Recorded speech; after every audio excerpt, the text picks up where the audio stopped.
1. This story isn't too eventful, but this dude was definitely a neckbeard, so I thought I'd share it anyway. I worked summers at a small family-owned hot tub and pill business in my hometown. This particular co-worker, Tyler, was a very interesting human who checked off a lot of neckbeard boxes, along with some redneck ones. He was 23 and about 6'3" and 230 pounds, so he had a bit of a belly on him, and he had somewhat unruly curly brown hair that he always covered with a Blue Lives Matter flag baseball cap. He also had some scruff around his slightly chubby chin, which, if it weren't so sparse, would have been the trademark neckbeard. He drank Monster and Mountain Dew daily, and his diet largely consisted of weird food combos he made like cheeseburger salad. He had a few major obsessions which included, but not limited to, anime, D&D, League of Legends, World of Warcraft, and especially Shadowrun. I still don't quite understand what it is, but he explained it and his characters to me in detail way too many times, so I probably should know. Hellfreezer's note, it is a role-playing game that takes place in a sci-fi dystopia-type world. End of note. He also asked me repeatedly to join him and his friends in their campaign, which I declined every time. Tyler was also a huge gun nut and mentioned more than a dozen times that he was working toward getting his concealed carry license on his days off, and he hoped to train in the police academy to become an officer. He often lamented about the fact that he wasn't allowed to carry it with him at work to protect us all. I should mention that he was the only male employee. The rest of us, including myself, were teenage girls. I always just laughed that comment off, thinking that it was a weird attempt to impress me. Tyler also happened to have somewhat of a thing for me and actually asked me out once, but I turned him down and he took it well, but still clearly tried to make what he thought was a good impression on me. So one day I'm going around the empty store and cleaning the inside of the empty hot tubs on display like I do most days, and suddenly in comes a 40-ish-year-old looking man. He's medium height, balding, greasy, and sort of mousy looking, with beady eyes, sallow yellow skin, and an unshaven face. He came up to me as I'm crouched down in one of the hot tubs and just stares at me for a bit, breathing loudly and shallowly. "Hello, sir, how can I help you today?" I asked, trying to be polite, though pretty weirded out by the energy I'm getting from this dude. He stutters as he tells me he's just looking around, though he continues to stand right next to the hot tub and stare directly at me. He has this weird, neurotic and nervous energy that was really putting me off. I was getting super creeped out. He began to make awkward small talk with me and asked, "Do you want a hot tub?" To which I said no, I was an 18-year-old, I obviously did not, but that if he wanted to discuss purchasing one, I would call Tyler over. He was the designated salesman. He didn't respond to that, but instead suddenly asks, "So do you guys keep all your offices with the business records out here? Or in the back somewhere?" I didn't even know how to answer that question. Clearly this guy was either terrible at small talk or trying to plot a robbery. To this day I'm not sure which one, but we were never successfully robbed, so that's good. Before I even opened my mouth, Tyler came over and introduced himself while shaking his hand, walked the man over a few feet away from me. A few seconds later, the dude just said an abrupt, awkward goodbye and left the building. He hadn't looked at any of the other tubs, or even come in with a water sample to be tested like most customers do. Water testing is what we're most known for.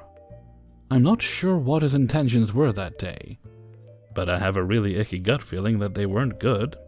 Tyler comes back to me with a concerned look on his face, and deadass says, "I've never felt more naked without my gun. Can't have the old creeps lurking around my pretty female coworkers." I feel like this is a redneck neckbeard version of, "I'll protect you with my skills of the blade, my lady." In all seriousness, though, Tyler wasn't really a bad guy, just an odd character. I am grateful for him getting that weirdo away from me. Only wish the best for him, really. Hope he got into the police academy to save more females with his guns for a living.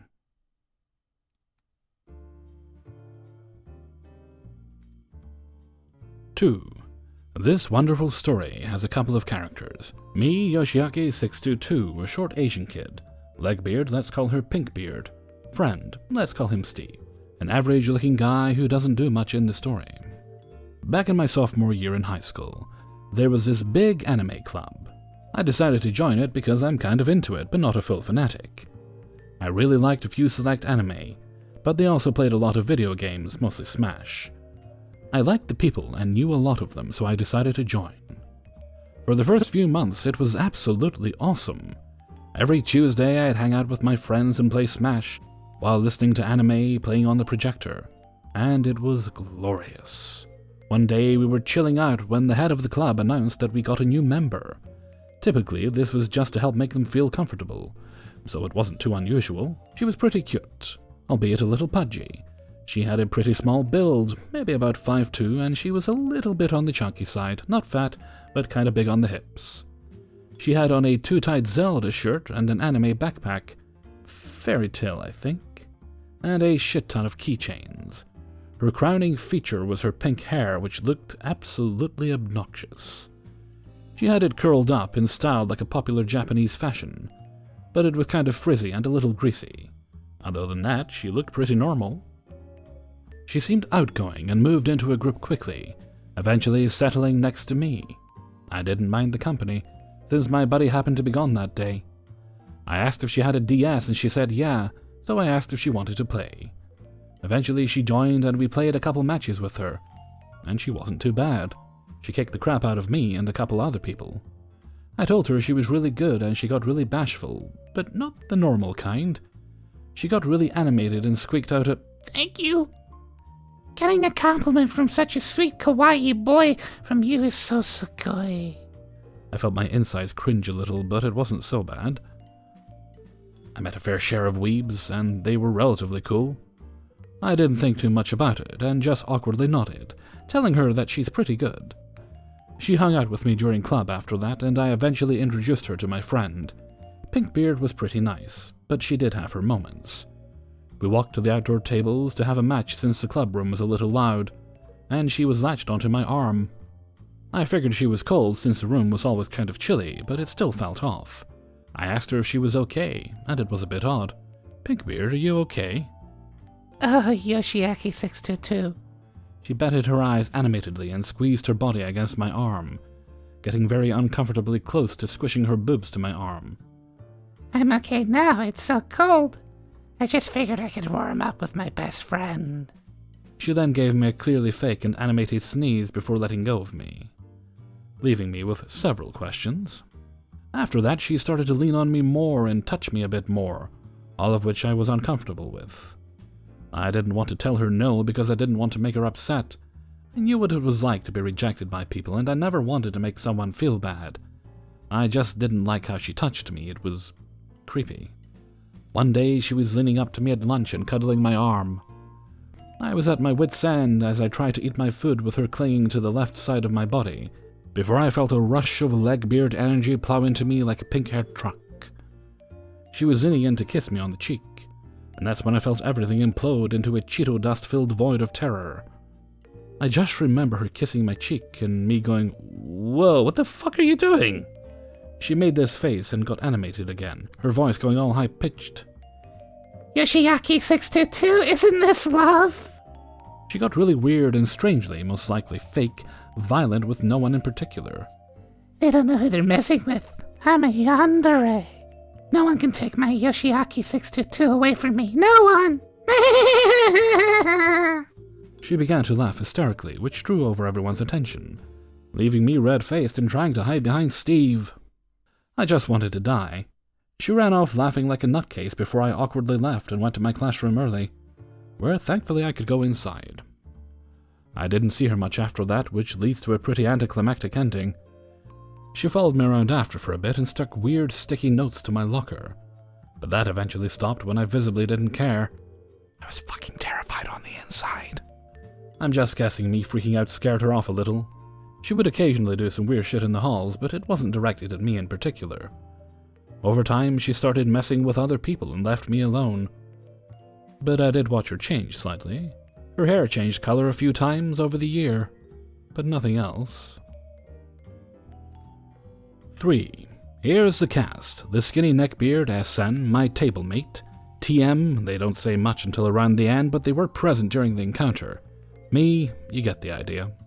I am an artist. I am a huge anime fan too, so I usually try to sell art at conventions that I work. I'm not disclosing the name of the con that this happened at because that would give away where I am. Usually, while working at a table, I tend to dress normally, but sometimes I like to cosplay. This day in particular, I was dressed as Ruby Rose from Ruby, spelled RWBY, her version 5 outfit. I also have 2 Ruby-related prints I did and were on display. Me and TM do commissions while working at the table, usually buttons or normal character drawings. I specialize in character sheets where if you want a full layout of your character, I can do it. Now for the fun part. SN walks over to our table and begins to immediately ask about the Ruby prints. He is also actually wearing a goddamn fedora. I haven't seen anything related to Ruby here yet. How much are they? He then notices that I'm in my cosplay. Oh cool, you're cosplaying her. Yep, and the prints are both 15. Anything in particular you're looking for? We do commissions. Really? How much are they? I have a little poster there listing my prices, and on the other side are her prices. Who did the Ruby prints? That would be me. All the ones on my side of the table are what I did. The other ones are my TM's. Cool, so like, I never knew girls were into Ruby. What? Huh? I didn't think they'd be into it. I've never seen a girl Ruby fan before this. Okay, that's odd. So, do you have Ruby OCs? Own characters? Yeah, a few. I like the style of the series, so I doodled a few. Sweet, then you'd be able to do a commission of my character, right? Sure, depending on what you want, I can have it done before the convention is over. Do you have a reference or description of it? Now for this part he goes in on a full speech about his character, and he doesn't have any photo references, so he's trying to explain what it looks like. When we finally get to the part of the payment for it, he goes with a character sheet. I charge 40 for character sheets because it's 1 full body, 2 headshots, 1 torso, weapon or accessories, and a box for its description. Plus I send an option to have it printed if they want it. He pays and I go back to working on previous commissions I've gotten. He just stands there watching, and then goes back to talking about his character. At this point I've written down as much of its description as I could. I have the description for him written down somewhere, on my computer back home. Would that be easier? Oh yeah, that would be. Do you have an email or a way to send it? I have Discord. What's your user? Oh, I gave him my spam account one here. Cool, I'll message you when I get it. Okay, if you message before tomorrow, then I should have it done before the con ends. If not, I'll email you the PDF file for it. Sweet. He finally left after hanging around for another half hour talking. I get home for the night, and I notice he already messaged me, so I message back. Hello, it's me from the con. Hiya, you got the description? I'll be able to start right away if you do. I do, but could we voice chat? It's easier to explain it more. Normally when I work on art, I like listening to music. Or, well, Reddit stories. Nothing too distracting, or something to have in the background. I don't really like trying to have a conversation while I'm working on art because I lose concentration. Sure, but I tend to go quiet while drawing, so it won't be much. That's alright. Can I call now? Go ahead, just plugging in my earphones. Bad choice. Immediately into the call, mind you. I've heard what he sounds and talks like from earlier. He starts talking in this fake whispery deep tone, like he's trying to sound mysterious and dark. I ignore his change in voices and proceed to copy down what I need to draw his character. Since I have him removed now, his character was basically a typical edgelord with an already canon character's name, as in the name he chose for it was already in the series and is pretty well known. Throughout the call, he kept steering away from casual convo to more of what I did or liked. I tried to keep it just business casual because, heck, what did I know about him outside of the fact that he's a huge Ruby fan? After about an hour of this, I ended the call, stating that I got all I needed and will work on it fully now. Every day this guy messaged me, in the typical roleplay style people use, like moves in closer to you, or other cringy stuff like that. He would also want to constantly be in voicemail, and every time I said yes, he would use that weird voice. But when I saw him at the con, he was talking normally. I got about halfway done with his commission. My art program just stops working. I couldn't open anything. My files wouldn't load, just dead.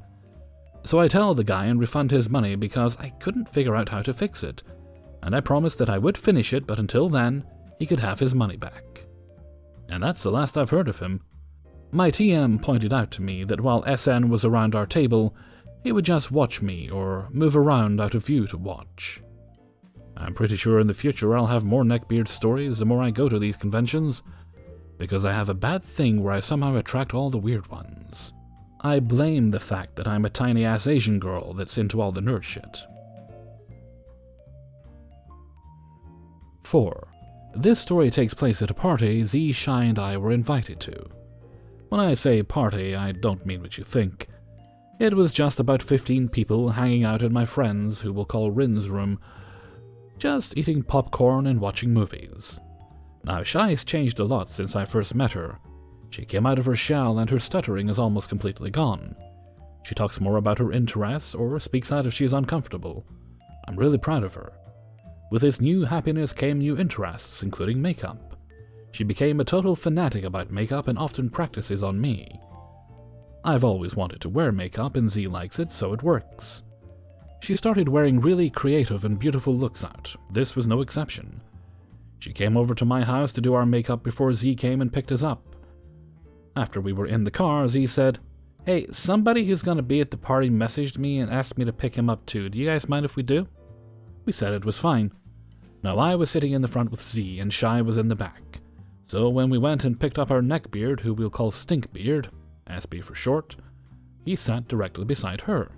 He was pretty overweight, but luckily Shy is short and small, so she was able to curl away from him. His putrid smell filled the car. "Who are you, m'lady?"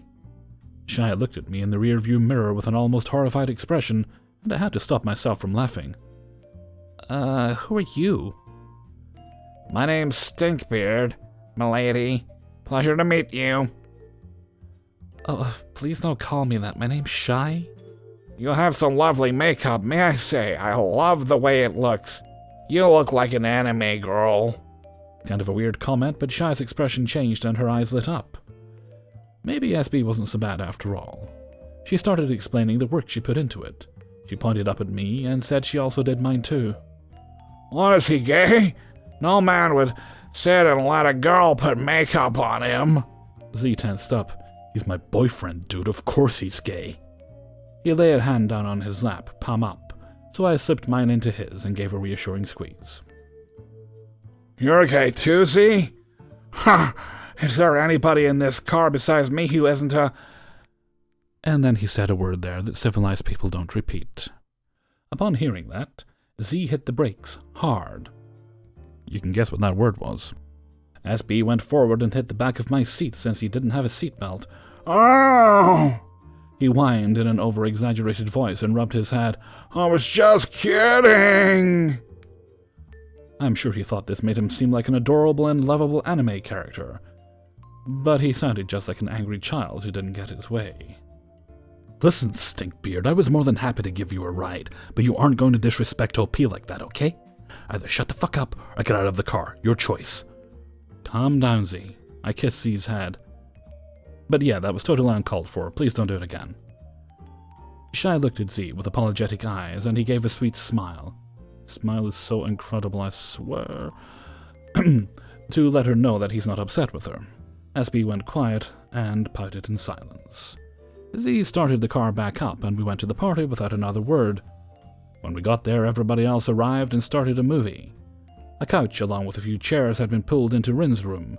The chairs were all taken and a few people were sitting on Rin's bed. We opted for the couch, with me on Z's lap, to save space. I ended up falling asleep sometime during the movie, and woke up a few hours later. Z and Stinkbeard were the only ones who were still awake. "See, I'm telling you, she's so hot. I just want her number." "I'm not giving it to you. She doesn't want you to have it." "Oh, hey, baby."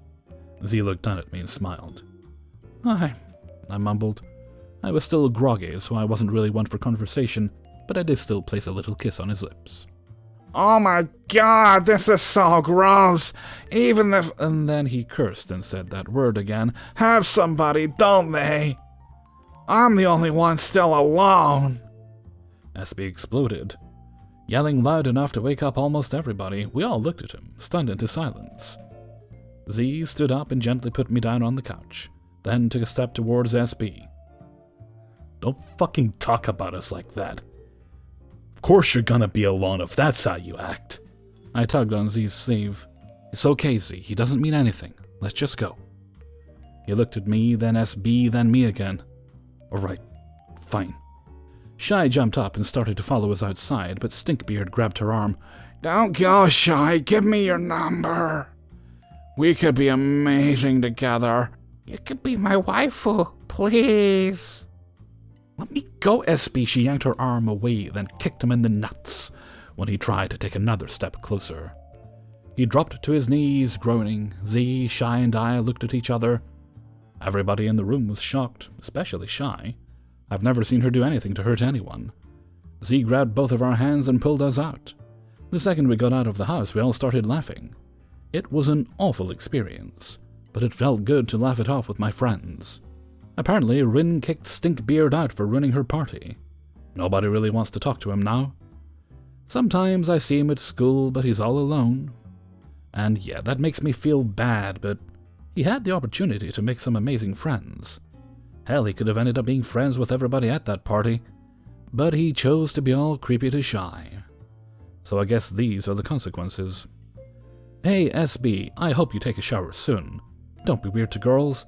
That's not how you get them. 5. Some background information. I run a Marvel RPG, designed by yours truly, that has more of an emphasis on the story than the game itself, but still incorporates D&D-like elements, allowing people to have their own original characters as well as control some of the heroes of the Marvel Universe. There are 2 current campaigns going, set in separate universes with emphasis on different ideas. One is more to do with the outer space and the cosmic side of the Marvel Universe, while the other is a little more grounded and MCU-like. Campaign in question, where all this happened, was the space emphasis one. The cast of this story and who they control, names have been changed to protect the innocent. Roman, Doctor Strange, Loki, Captain America, Iron Man, Washington Rogers, clone of Steve Rogers adopted as his son, original character. Siri, Theodore Teddy Griffin, mutant original character, Morgan Stark. Jay, also my boyfriend, Miles Morales, aka Spider-Man. Matt, Vithar Foster, Asgardian original character, son of Thor, Thor Vision. Me, the DM, Christine Strange, Doctor Strange's wife. Cereza Strange, Doctor Strange's daughter and apprentice, original character. Robbie Reyes, Carter Slade, Bucky Barnes, Texas Barnes, female clone of Bucky Barnes, adopted as his daughter, original character. Alexander Stark, son of Tony Stark, younger brother to Morgan Stark, original character. Adrian Jackson, original character. Rhea, original character. AI made by Tony Stark and other background characters. Kai, the 32-year-old autistic neckbeard, who single-handedly ruined the campaign for everyone. Kuro, original character. So me, Roman, Siri, Matt, and Jay are all good friends, and have been doing all sorts of campaigns for a really long time. Normally with either me or Jay at the helm. We meet every week at the library where I work, and then alternate the campaigns so we have 2 campaigns going at the same time, but we switch between them so things stay spicy. Enter Kai, stage left. Kai saw us playing and asked if he could join, to which we politely accepted, and I explained to him the rules along with how this was a more story-focused game. He filled out a sheet, handed it to me, and I immediately noticed something was off with his character. Especially in the description he gave, Kuro gave off a lot of anime vibes, with weird out-of-nowhere quirks that just didn't run with what I think he was going for. I tell him that his character isn't approved, and then hand it to Jay to check over. Jay is sort of my right hand and consultant in all things game-related, and he agrees with my decision. Kai got disheartened, but Jay promised that he would work with him on it if he wanted to continue on for the time being without him. We didn't get Kuro approved that night, or the next session, or the session after that. About 5 character revisions later, Kuro was not as OP and was allowed to join the game. The story in the game so far was that Loki had challenged Doctor Strange for the title of Sorcerer Supreme, and had won the fight, throwing Doctor Strange into a portal and then taking the sanctum as his own along with his apprentice. Meanwhile, the Winter Soldier had gone missing after the EPA requested guardianship from the Avengers due to an unknown substance washing up in the Hudson River that they had to remove, and were subsequently attacked, leaving only non-organic objects behind. Devastated that Bucky had gone missing again, Captain America, Texas, and Washington were told to take a breather on the advice of Tony Stark, who had stepped into the leadership role of the Avengers. Tony had also ordered Doctor Strange's wife to be taken into custody at Avengers Tower for protection until they could locate the good doctor, in addition to sending out the order that unless approved, none of the younger members of the Avengers could be deployed on a mission. Kai decided, despite all this prior information that we told him, the best way to debut Kuro or Aetherius would be to have his spaceship the size of a skyscraper land in the Hudson River, hack every news media network to broadcast a generic "We come in peace" message, before hacking both Rhea and Friday to give Iron Man a data dump. That was the database of his ship, and asked if he could talk. Naturally, because his AIs got hacked, Roman decides to make Iron Man decline Kuro's offer while Alex and Washington investigated. They met Kuro, who single-handedly saved the day in a zombie invasion, which Kai made in one post in New York. Kuro tells him that he needs to talk to Iron Man, and Alex says he could pass on a message, which Kuro refuses. Out of the game, Roman asks Kai why Kuro wants to talk to Iron Man so bad, and what it basically boiled down to was that Kuro was trying to get Tony Senpai to notice him. Kai did not like Tony Stark as a character, and wanted to prove that Kuro was better than him by having him make better armor, better weapons, etc., and wanting Tony to acknowledge it in spite of the fact that the guy hurt his 2 AI and is trying to lead the Avengers. Back in the game, elsewhere, Roman and Tony calmed Christine down from a panic attack, and took her down to the workshop and lab in the basement of Avengers Tower to show her something he had been working on. See, Christine was a doctor too, and with 2 Avengers missing and no field medic, Roman decided to have Tony build Christine something similar to the Valkyrie suit that Mercy uses in Overwatch along with her staff, to give the team a doctor and another hero that could support them, with the added bonus of Christine being able to actively participate in the search for her husband. Out of the game once more. A few days after all of this happened, everyone was super happy and excited to see Christine finally take on a role as a superhero, with opportunities to have shenanigans happen during her training. Kai was not impressed. He told me that he didn't like that Christine was switching to a hero, and that the character I basically built up for 2 years was a boring character, before changing the subject to once again about how great Kuro was, and how powerful he was, etc. He also told me that he was thinking about commissioning an artist to draw a picture of Kuro, and I responded that using some birthday money I was given, I commissioned a professional comic book illustrator to draw Cereza. I showed him a picture of the piece, and he reacted to it by saying, "Wow, she's beautiful. When they meet in-game, Kuro is going to be in love." I thought he was kidding because Cereza is 14 in-game, which is a known fact, and surely he wouldn't be dumb enough to have his adult male character pursue a romantic relationship with the underage child of Doctor Strange. Right? Wrong. Kai's secondary mission for Kuro now is to find Cereza in order to date her, along with the primary mission of proving Iron Man is a horrible human being. Kuro hijacked some information, a lead from an Avengers outpost in the Midwest run by Carter Slade and Teddy, suggesting alien activity was involved with the 2 Avengers disappearing. Carter and Teddy go on horseback to check out a creepy town and find a very amnesiac Bucky Barnes with silver eyes. Silver-eyed characters meant they had an alien parasite in them that was now controlling them. Bucky uses his new alien powers to attack Carter and Teddy, who flee the town. I have Carter call Robbie Reyes to take Teddy and run to the Avengers. Well, as I said before, Kai had Kuro intercept the message, and he had Kuro show up to the outpost in tank. Out of the game, I told him that was a no-go. Why? Because what would happen in real life if a tank suddenly rolled up out of nowhere in your town? Nor did I ever give permission, nor did he ever mention about his character acquiring a tank. I decide to retcon this, and Kuro goes back to his spaceship, still in the Hudson River, to do some recon. At this point in time, Siri and Roman are threatening to leave the group, because in addition to trying to prove that Tony Stark is a bad person, Kai is now pestering Roman constantly about having Kuro and Iron Man interact. I told Roman that if she doesn't want them to interact, they don't have to, as Tony is her character and not Kai's, so he can't force them to interact if she doesn't want to. And she took that advice.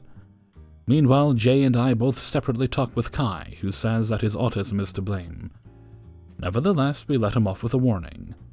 This was about the time that the stalking began. Kai would come into where I work and talk at me. Not to me, at me. He would stand at the desk and go on and on and on about whatever was on his mind that day. Got into a fight with somebody on Twitter, I got talked at. His weird dysfunctional poly relationship breaking down, I got talked at. Whenever I tried to make conversation back, it would always turn into a pity party. He was the kind of guy who, if your grandma got shot, your cat got put down, your dog got run over, your house was broken into and your parents' house was set on fire all in the same day, somehow, some way, his day was always worse than yours. For example, one morning before work, I collapsed and passed out in the hallway of my house from a lack of nutrition, which made me unable to work for 3 days. And I asked Jay to message Kai, saying when I would be back, and whatever his problem was, I didn't want to hear about it. Thankfully, Kai respected this. For about a day. I felt like I was Kai's unpaid therapist, which I did not need to be taking on his problems along with my own. My family and I were moving house at the time, and his girlfriend, who was a total legbeard and kept on asking me for clothes, despite me being a size 2 and her a size 16. During that period, I also tried my hand at cosplay for the first time, and when I showed Kai a picture of me in costume, he laughed at it, before steering the conversation back to whatever weird live-action Sentai show had caught his fancy that week. I honestly started to hate my own game. I didn't want to go, and it felt like a chore. My group was breaking apart, my own problems were weighing on me. Jay and I's relationship was being tested around this time. Finally, I had enough and kicked Kai from the group. I told Siri, Roman, and Matt not to come and to block Kai and everything they had him on social media-wise. When Kai showed up, I told him he was being kicked from the group for being inappropriate in-game, and that he needed to think and start taking responsibility for his actions. He started crying, begged for me to let him back in. Then, when I wouldn't, he called his mother. He then, as I suspected he would, wrote a bunch of abusive DMs to everyone in the group, and then tried to justify it by telling me he had a powder keg temper, and that he would explode if he hadn't written those out to everyone and sent them. And told me to give him 2 years, and in 2 years he would return to the group. Now, because we were in the library, and I'm fairly well known among our regulars, somebody caught wind of his tantrum and reported it to the front desk. Our security and one of the supervisors of the front desk came over to me, and I had to explain, albeit simplified terms, with what had happened. I had never felt more humiliated than I had then. Thankfully, they were understanding and told me to talk to them if there were any more problems. Then the stalking kicked into high gear. Now, when he would come into my work to talk at me, it was about the group, how horrible everyone was, and how in 2 years he would be back in the group. As if I didn't have the final say on that, and talking, still, about how his character was better than Iron Man, and he was going to sweep sweet, 14-year-old, apprentice to the Sorcerer Supreme off her feet.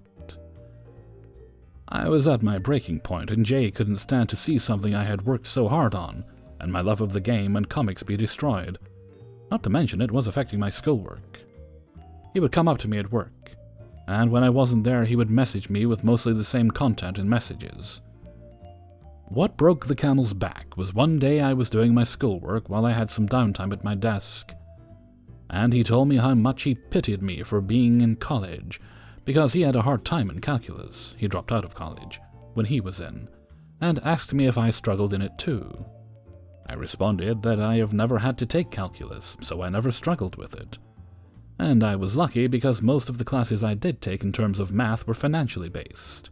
He tried to scold me, and told me I should be more modest about my intellect because, and I quote, "People like modesty, and that I shouldn't be bragging about your clearly superior mind when not all of us are made to stand tall among society's elite," before going on about his autism again. My coworker told him that he should take his own advice, which got him to leave me alone, for about an hour, before coming back over and getting on his soapbox to proclaim why we should let endangered animals go extinct because that's what nature wants, and it's natural. I called Jay after work, distraught from having to deal with him, and Jay told me not to worry about it. Jay messaged him and told him to leave me alone. A lot of people and even other campaign groups told me to get a restraining order or a no-contact order. He didn't. He and Jay talked, and once again Kai said he only did it because of his autism, to which Jay told him to quit using it as an excuse, as he was intelligent enough to know how to temper it, which we had seen in our sessions. Jay told him he was purposely harassing me because he knew I had to be nice to people or else I would lose my job, as is the way with all jobs working with the public, and if he didn't stop then he would kick his teeth in, as in he would drive and wait for him outside because Jay didn't live in our town, and it didn't matter if he got kicked out of the library, as he could just go to the one near him. But Kai didn't have a car, so if he got kicked out, then he couldn't go to any library for a year. He has come up to me a few times since, but I think he's just poking the bee's nest, seeing what he can get away with. My Marvel game is sort of ground to a halt, mostly due to life happening with the other members, but we try to play when we can. I'm still trying to get back into comics, although I did recently read Persepolis, which whilst not really being a comic, it is still a graphic novel, and one I would highly recommend for people wanting to dabble in the genre, but wanting something that makes you think. I just needed to post this because I needed some therapy, and writing it all down has definitely helped me come to terms with it. Hey everybody, Hellfreezer here, and thank you very much for listening to Neckbeards in the Wild, number 39. And thank you very much to everybody who allowed me to use their stories in this video. Now, before anyone rushes to correct me in the description, I realize that's probably a very limited layman's definition of what Shadowrun is. That's just what I gathered from listening to the Harmontown podcasts, where they did play that. It wasn't really my favourite part of the show, but it could be quite funny at times. Well, I don't know what in the hell's going on with Scottish weather, but the wind has been angry as hell recently. I think all those storms and that would have passed by now, but no, I think we're still getting the after effects. Ah, well. Right, streaming. If I didn't stream on Saturday, there'll probably be a stream tonight. Lately it seems to be a better time for most people, so we'll go with Sunday. Usual time-ish. Okay, and with that, I'm going to head off for now. So until next time, thank you very much for listening, and take very good care of yourselves.